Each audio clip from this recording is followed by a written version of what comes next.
America will teach you things about yourself sometimes as an immigrant that you didn't know. Like, I arrived over here and it turns out I'm just another white guy. I'm meant to have the white guilt. I don't have any white guilt. Like in Ireland, we had potatoes in the ground. We picked them ourselves.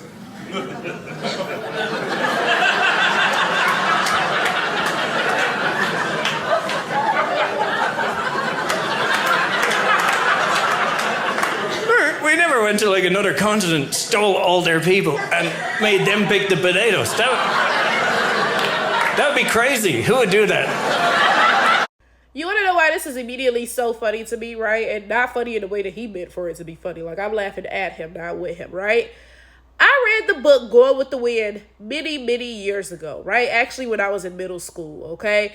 And I was obsessed with this book. Like, I loved Rhett Butler, Clark Gable, like, oh my goodness, right?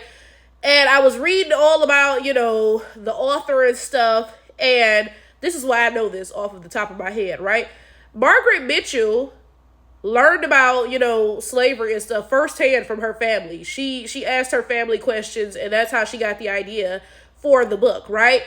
And it's funny because in Going with the Wind, Scarlett O'Hara's father is Irish, okay? He's from Ireland. Wow, land is the only thing worth fighting for, worth dying for, like, you know what I'm saying? Like, literally, right? And it turns out Margaret Mitchell is Irish American. Her family is from Ireland, right? So this Irish guy sitting here talking about, what, like, we Irish would never. Oh, but you actually would, though.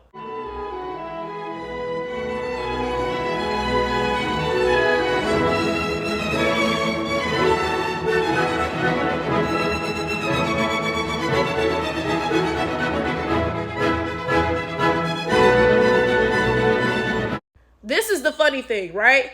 White Europeans today like to pretend that white Americans are this just separate entity, right? Just completely separate entity, okay? That they have nothing to do with, right? So they say, yeah, when I get to America, everybody just pretends that I'm white, right? But I'm different, actually I'm from so-and-so, right? But this was not always the case. White Americans didn't start off white Americans. Those were British people and Irish people and French people and so-and-so and so-and-so. So those were y'all. Those were literally y'all, right? So, of course, somebody in Ireland did not participate in transatlantic slavery, right?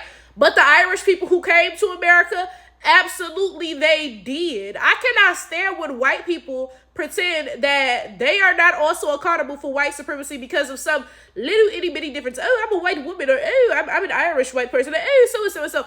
All of y'all participated in that if you had the means to. Like, the only reason y'all was not participating is because you was stuck doing whatever in Ireland. If you got the opportunity to come over here, then yes, you were participating with your whole chest.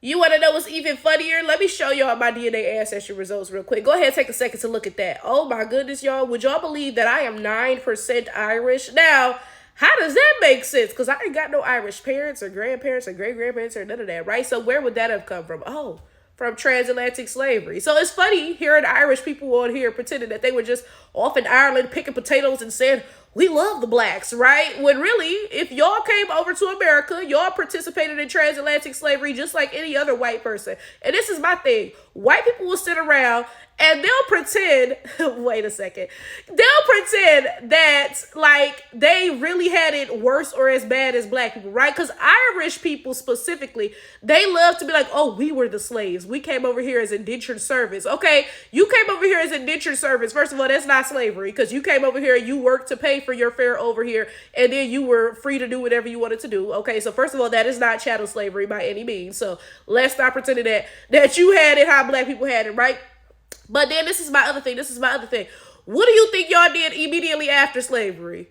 Y'all did your best to assimilate into whiteness and to become the oppressors in society. Because this is something that I say about oppressors and oppression, even in 2024. Most people don't have an issue with oppression. They just have an issue with the fact that they're the ones being oppressed. So if they can get in on the oppression and oppress others, they really don't mind it, right? Their only concern is with the fact that they are the oppressed ones. So you really think the Irish people were like, oh, like, yeah, we're against all this slavery stuff? Or do you think they was like, give me a plantation, please? Like, be for real with yourselves. This is my thing with white people. And pay attention to when they talk because you will quickly notice this, right? They are pressed to pretend that white supremacy is the fault of every other white person but them. Okay, so the white immigrants will be like, oh well, we make potato soup, so yeah, we're not like those white Americans. Those are the racist ones, right? White women will be like, oh, white men are the oppressors. They oppress us too. We're not like that. We're the victims here. So and so and so, right? All of them will sit here and try to hide behind this little like minority identity that they have, when really the whole time whiteness comes first with everything. When it comes to them, that supersedes all of that shit. Yeah, okay, you're a white immigrant, but guess what, you white first. Yeah, okay, you're a white woman, but guess what, you white first. Yeah, you're white LGBTQ, but guess what, you white first. Yeah, you're white disabled, but guess what, you white first. That's the crazy thing. Because guess what, race is the first thing in these people's minds. Do you think that white women view me as a sister because we're both women? Absolutely not, because I'm black first. Stop letting these people gaslight y'all and lie to y'all, please.